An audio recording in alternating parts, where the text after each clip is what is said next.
Сәлем достар, мен Жандос Сейгалин, сіздер Юрта онлайн арнасындасыздар. Осы аптада сіздер назарларыңызға ең маңызды және басты жаңалықтарды дайындадық. Атап айтар болсақ, Қазақстанның жаңа жылдағы ОДКБ-ға төрағалығының басым бағыттары халықаралық терроризмге қарсы күресте Біріккен ұлттар ұйымы және оның құрылымдарымен өзара іс-қимылды жоққа шығармайды. 19 желтоқсанда Мәскеуде өткен ОДКБ ассамблеясы кеңесінің бірлескен отырысында Арменияның ұйымның мүшесі болып қалатыны, бірақ бірлескен жоспарлауға әлі белсенді түрде қатысуды көрсетпегені расталды. Алжир, Иран, Қытай, Сербия және Оңтүстік Африкада ОДКБ-ға ұмтылуда. Өз кезегінде Тәжікстан парламентінің төменгі палатасының басшысы ОДКБ-ны қауіптерге қарсы тұру үшін оңтүстік шекаралардағы қауіпсіздікті күшейтуге шақырды. Маңызды күн. 1991 жылы 21 желтоқсанда сол кездегі Алма-Ата қаласында жаңадан құрылған тәуелсіз мемлекеттер достастығының, яғни ТМД-ның мақсаттары мен қағидаттары көрсетілген Алматы декларациясына қол қойылды. Бұрынғы кеңестік 11 республиканың басшылары үйлестіруші институттар арқылы теңдік қағидаттары негізінде өзара іс-қимыл жасауға келісті. Бұл институттар отырысқа қатысушылар паритеттік негізде құрылады және достастыққа қатысушылар арасындағы келісімдерде айқындалған тәртіпте жұмыс істейді деп атап өтті. Және олар мемлекетте, үкіметте емес. Отырыс нәтижесінде ТМД құру туралы келісімге, хаттамаға, ТМД-ның үйлестіруші институттары туралы келісімге және басқа да құжаттарға қол қойылды. Ресей халықаралық көрмесі мен форумында олар Қазақстанда Ресеймен бірлескен қандай өндірістер ашылатынын көрсетті. Солтүстік Қазақстан облысының еркін экономикалық аймағында жүк көтергіш техника өндірісі басталады. Сынақ партиясы келесі жылдың қараша айында шығарылады, ал зауыт 2025 жылы пайдалануға беріледі деп жоспарлануда. Сондай-ақ бульдозер техникасын жолдағы ауыл шаруашылық шынжыр табанды тракторларын және су және газ құбырларын, дәрі-дәрмек шығаратын зауыт пен байыту зауыттарын техникалық қайта жөндеуден өткізетін болады. Жаңа жылда алғашқы тракторлар мен жабдықтар конвейерден шығады деп, ал сериялық өндіріс 2025 жылға жоспарланған. Қазақстан, Бразилия, Норвегия, Гайана, Мексика және Қытай 2024 жылы мұнай өндіру өсімінің драйверлері болуы мүмкін. Жаңа жылда біздің елімізде мұнай өндірудің артуы негізінен теңіз, яғни теңізде кен орнындағы өндіріс көлемінің ұлғаюымен байланысты болады. Қазақстанда Каспий теңізінде олар Қаламқас теңіз және Хазар кен орындарында мұнай өндіру алаңын салуды көздеп отыр. Оның қуаттылығы жылына 4 миллион тоннаны құрайды. Қаламқас Хазар Оперейтинг компаниясы Қазмұнайгаз және Лукойл бірлескен кәсіпорны. Құрылысты келесі жылдың соңында бастап 2028 жылдың 2-ші тоқсанының соңы мен 2029 жылдың 1-ші тоқсанының басына дейін аяқтауды жоспарлап отыр. Қаламқас теңіз Хазар және Әуезов кен орындарын игеру жобасы аясында 6 миллиард доллар тікелей инвестиция тартуды жоспарлап отыр. Қазақстандағы Қорғасты ауданы 50 гектар болатын А класындағы азық-түлік орталығын салмақшы. Ол Қытаймен шекарада заманауи тоңазытқыш және мұздатқыш қондырғылармен жабдықталады. Қазақстан билігі жаңа азық-түлік орталығы 2026 жылға дейін салынады деп болжап отыр. 2022 жылдың қазан айынан бастап 2023 жылдың қыркүйегіне дейін елімізге шетелден 98 миллион долларға жуық 220 мың тонна күнбағыс импортталды. Бұл көлемнің басым бөлігі Ресейден 215 мың тонна, құны 79 миллион доллар. Естеріңізге сала кетейік, елімізден күнбағыс майының жеткізілімі 1,5 есеге артқан. Қазақстан жақын арада зәйтүн майын өндіруде Греция мен Италияны басып кетуі мүмкін. Грузиялық инвесторлар қазақстандық серіктестермен бірлесе отырып, елімізде зәйтүн орталығын құруда. Мамандар оңтүстік Қазақстанның климаты зәйтүн өсіруге қолайлы екенін айтады. Жоба зәйтүн өсіру, өңдеу және экспорттауды көздейді. Қазірдің өзінде 10 мыңнан астам зәйтүн ағашы отырғызылды, тағы 50 мың түп отырғызу жоспарда бар. Жемқор шенеуніктерден өндірілген ақшаға салынған алғашқы заманауи мектеп Қазақстанда пайдалануға берілді. Нысанды республика премьер-министрі Әлихан Смайылов өзі ашты. Бұл жақсы жаңалық, жемқор шенеуніктерден қайтарылған қаражат жиналатын инфрақұрылымдық қолдау орталығы бар деп еске алды Қазақстан Республикасының білім министрі Ғани Бейсенбаев. Айта кетейік, бұл қаржыға Астанада тағы 10 мектеп салынады. Желтоқсанның 19 күні Маралды тұрғындары экологиялық аймақта алтын өндіруге және алтын өндіретін фабрика құрылысына қарсы наразылық акциясын өткізді. Олар Алтай мұздықтарының тіке ағып жатқан ең таза өзендерді түсіріп алған. Алтын өндіруді тоқтатпаса, бұл өзендер ластанып суы пайдалануға жарамсыз болады. Таулар мен ормандарда қоқыс жинайтын алаңға айналады. Сондықтан маралдықтар экологиялық аймақтағы олигархтар мен алтын өндіруге тағы да жоқ деп айтқан болатын. 1970 жылы 15 желтоқсанда планетаның бетіне ғарыш кемесі кеңестік автоматтық Венера 7 станциясы алғаш рет жұмсақ қонды. Оны 4 айда Байқоңыр ғарыш айлағынан ұшыртқан болатын. Осыдан кейін автоматты станция Венераға жетті. Миссияның негізгі міндеті көлікті планетаның бетіне түсіру аяқталды. Осыдан кейін Венераға тағы 10 ғарыш кемесі түсірілді. 9 кеңестік және 1 американдық. Венера 9 станциясы өзінің алғашқы фотосуреттерін 1975 жылы алды. Соңғы рет кеңестік Вега 2 жерден планетаға 1985 жылы түскен. Тағы басқа ғарыш жаңалықтары. Қазақстан 2029 жылға қарай жаңа ғарыштық байланыс жүйесін іске қосады. Әзірге еліміздің ғарыштық байланыс жүйесі Казсат-2 және Казсат-3 спутниктері. 2029 жылға қарай Казсат-3 жер серігін Казсат-3R жұмыс атауымен жаңартылған нұсқасына ауыстыру жоспарлануда. Қазіргі уақытта спутникті шығару бойынша ұсыныстарды әртүрлі әлемдік өндірушілер қарастыруда. Соңғы шешім жаңа жылда қабылданады. Қазақстандықтар жаңа жылмен 2025 жылы Нью-Йорк, Токио, Мумбай және Сингапурға ұша алады. 6 шетелдік әуе компаниясының елімізге ұшуына рұқсат берілді. Ал Қазақстан, Ақтөбе, Түркістан және Қызылорда әуежайларын басқару үшін шетелдік компанияларға беруді жоспарлап отыр. Көрші елдердің маңызды жаңалықтары. Біріккен ұлттар ұйымының бас ассамблеясының неонацизммен, нәсілшілдікпен, нәсілдік кемсітушілікпен, ксенофобиямен және соған байланысты төзімсіздікпен күресу жөніндегі ресейлік резолюциясын 118 ел қолдады. Алжир, Боливия, Бразилия, Қытай және Куба резолюцияны қолдады. Оған 49 мемлекет қарсы шықты. Олардың арасында Канада, ақш, Украина және Жапония бар. 14 мемлекет қалыс қалды. Әзербайжан-Армения шекарасын анықтау мәселесі бейбіт келісімнен бөлек шешілуі мүмкін. Елдер Армениямен ұзақ мерзімді бітімгершілік келісімін жасасу жолында елеулі кедергілерді көріп отырған жоқ. Әзербайжан қарулы күштерінің лаңкестікке қарсы операциясына дейін Қарабақта тұрған армяндарға қатысты президенттің сыртқы саясат жөніндегі көмекшісі Әзербайжан азаматтығын алғаннан кейін оларға қайтып оралу құқығы берілуі мүмкін деді. Ол Әзербайжанның енді құқықтық белгісіздік мәртебесін көтере алмайтынын атап өтті. Конституциялық құрылысты қалпына келтіру үшін 19 қыркүйекте Әзербайжан қарулы күштері Қарабақта 20 қыркүйектің ортасына дейін жалғасқан лаңкестікке қарсы операция бастады. Нәтижесінде Қарабақтағы армян сепаратистері толықтай бас игендерін жариялады. Олардың заңсыз әкімшілік құрылымдары таратылып, қарулы құрылымдары жойылды. Осылайша Әзербайжан Қарабаққа толық егемендігін қалпына келтірді. Ал Қарабақтың армян халқы өз ұлттық мемлекеті Арменияға оралды. Литвадағы Бундесвер бригадасы 2025 жылы қызметке кіріседі. Жаңа жылдың соңына қарай Литва бірінші бригада командирі басқаратын толыққанды орналастыру тобын құрғысы келеді. Оның құрамына 5000 адам кіреді. Ал негізгі Бавария мен Солтүстік Рейн-Вестфалиядан 2 Бундесвер батальоны болады. Оларға Германияның қолбасшылығымен Литвада орналасқан НАТО-ның көп ұлтты жауынгерлік тобы қосылады. Осылайша Германия Литвамен бірлескен жоспарының келесі кезеңіне өтеді. Бұл туралы Германияның қорғаныс министрі маусым айының соңында Вильнюске жасаған сапары кезінде мәлім етті. 18 желтоқсанда ол литвалық әріптесімен бірге Литва астанасында бригаданы орналастыру бойынша жол картасына қол қояды деп жоспарлануда. Желтоқсанның 16 күні Германия қорғаныс министрлігінің басшысы Ресей президентінің Балтық жағалауы елдеріне Грузия мен Молдоваға қарсы қоқан лоққыларына өте байыпты қарау керектігін айтты.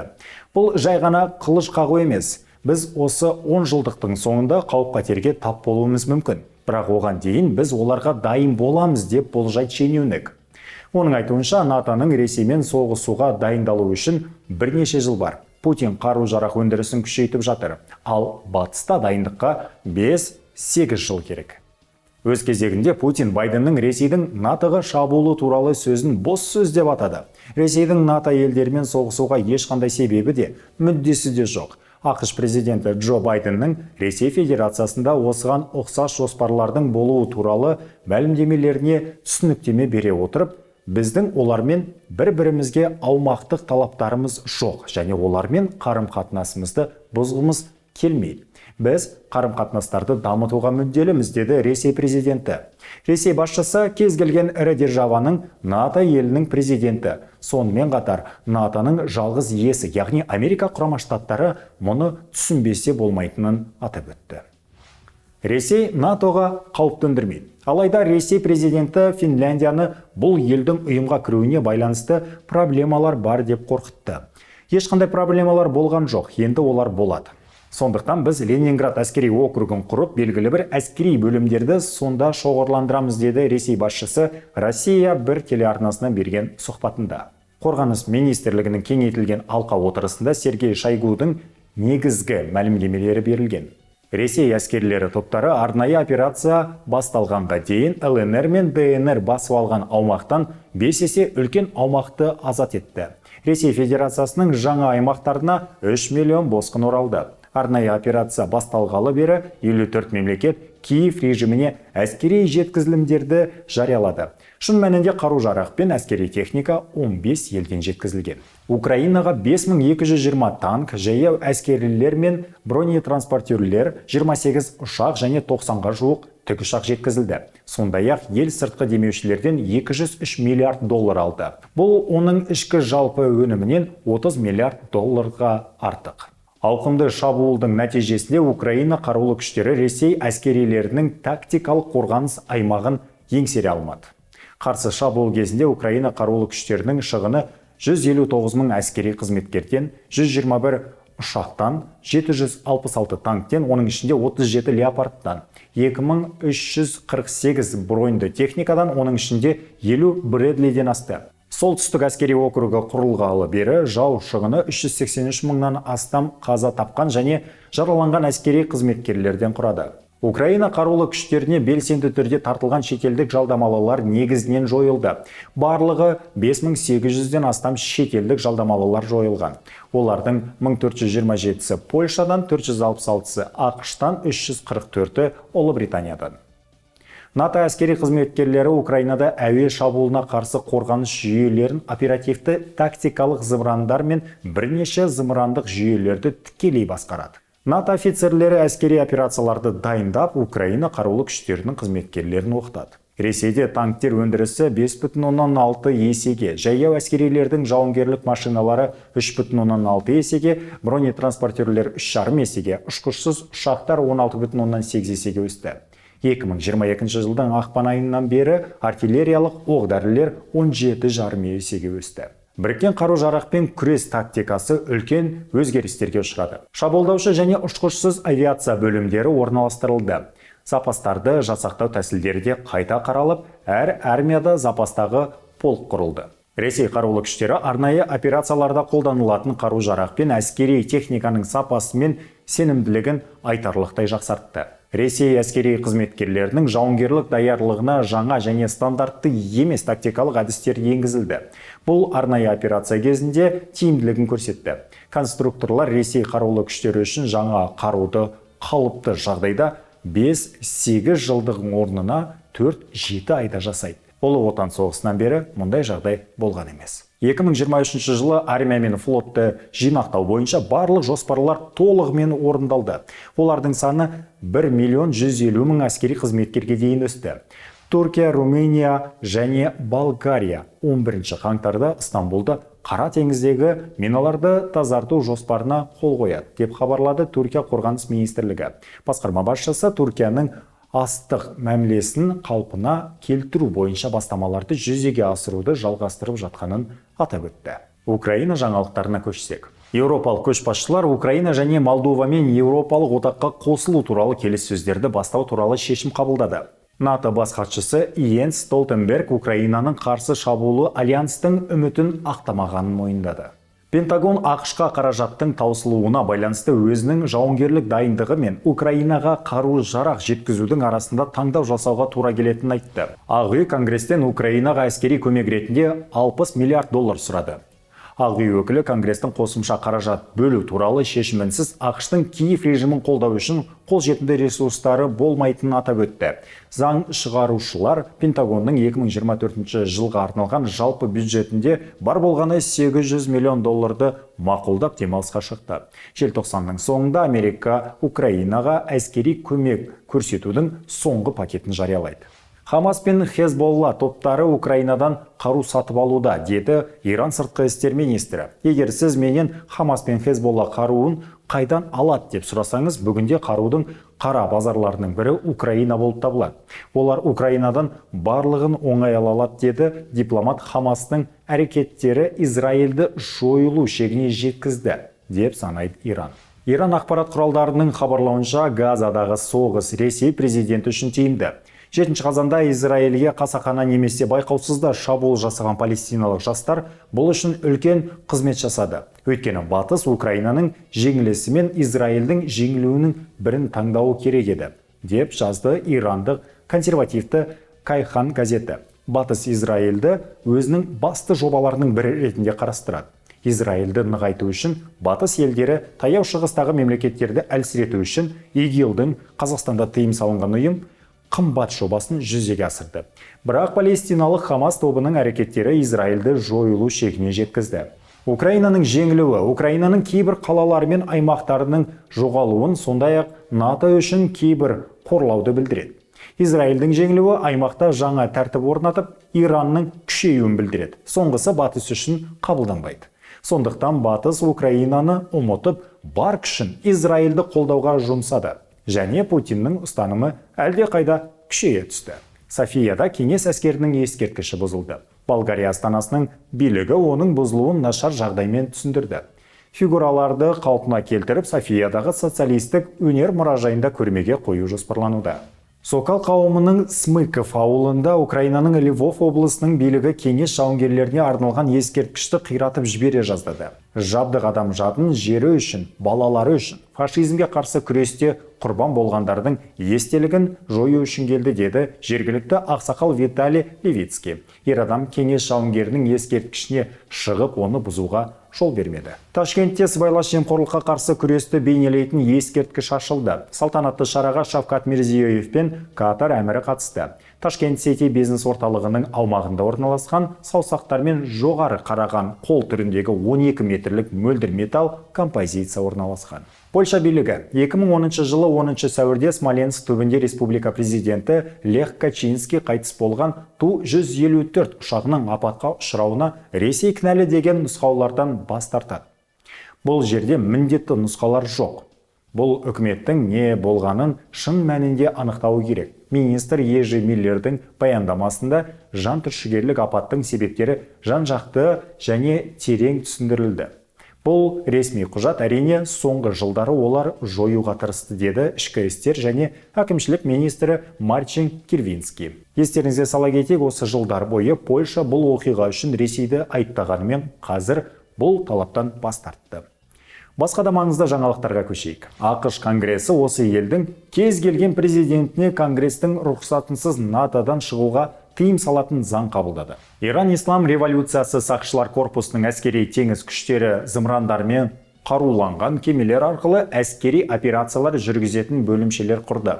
Бұл туралы ислам революциясы сақшылар корпусының теңіз күштерінің қолбасшысы мәлімдеді.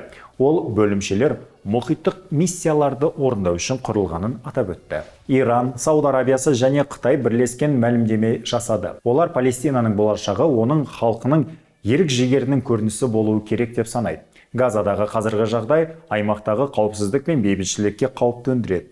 Үш ел Газа секторындағы әскери операцияларды тез арада тоқтатуды, өз азаматтарына тұрақты түрде көмек көрсетуді және олардың күштеп көшулеріне қарсы тұруды талап етті. Ал осы аптаға келіп түскен ақпараттар легі осындай. Достар, ал сіздер қандай маңызды жаңалықтарды естігілеріңіз келеді, өз пікірлеріңізді қалдырып кетіңіздер.